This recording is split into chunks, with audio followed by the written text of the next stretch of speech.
ಪಿತೃ ಪಕ್ಷದಲ್ಲಿ ಶ್ರಾದ್ದ ಮಾಡುವುದು ಹೇಗೆ ಅನ್ನೋದನ್ನ ನಾವಿಲ್ಲಿ ನೋಡೋಣ. ವಿಶೇಷವಾಗಿ ಈ ಒಂದು ಹಬ್ಬವು ನಮ್ಮನ್ನ ಅಗಲಿದವರ ಗೌರವವನ್ನು ಸಲ್ಲಿಸುವಂತಹ ಒಂದು ಸಂಕೇತವಾಗಿರುತ್ತೆ.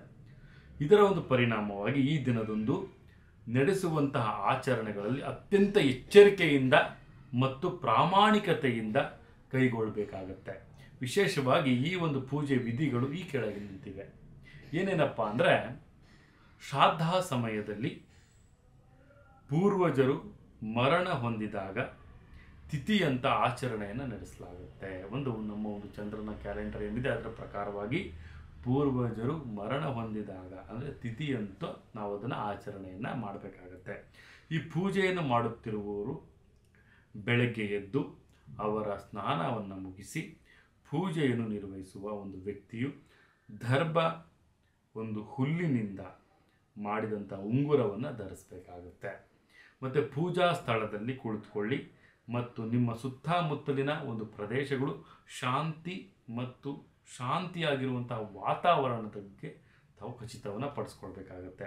ಇದನ್ನು ಅನುಸರಿಸುವ ಪೂರ್ವಜರ ಒಂದು ಪ್ರಾರ್ಥನೆಯನ್ನು ಮಾಡಬೇಕು. ಒಂದು ಪೂರ್ವಜರಿಗೆ ಒಂದು ಪ್ರಾರ್ಥನೆಯನ್ನು ಮಾಡಿ ಈ ಒಂದು ಪೂಜೆಯನ್ನು ನಿರ್ವಹಿಸುವ ವ್ಯಕ್ತಿಯು ಪವಿತ್ರ ದಾರವನ್ನು ಧಾರಣೆಯನ್ನು ಮಾಡಿ ಪೂಜೆಯನ್ನು ನಡೆಸುವಾಗ ಈ ದಾರದ ಸ್ಥಾನವನ್ನು ಹಲವಾರು ಬಾರಿ ಬದಲಿಸಬೇಕಾಗತ್ತೆ.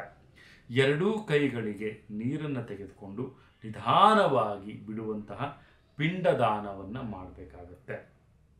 ಈ ಒಂದು ದಿನದಂದು ಸಾತ್ವಿಕ ಪಾಕ ವಿಧಾನವನ್ನು ಬಳಸಿಕೊಂಡು ವಿಶೇಷ ಆಹಾರವನ್ನು ತಯಾರಾಗುತ್ತದೆ. ನಂತರ ಈ ಒಂದು ಆಹಾರವನ್ನು ಹಸುಗೆ ನೀಡುವಂಥದ್ದು ಅಥವಾ ಕಾಗೆಗೆ ನೀಡುವಂಥದ್ದು.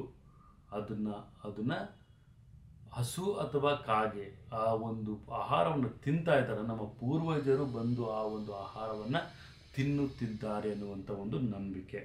ಈ ಒಂದು ಆಹಾರವನ್ನು ಹವನ ಕುಂಡದ ಬೆಂಕಿಯಲ್ಲೂ ಸಹಿತ ಹಾಕುವ ಮುಖಾಂತರ ಪೂರ್ವಜರಿಗೆ ಅರ್ಪಣೆಯನ್ನು ಮಾಡಬಹುದು.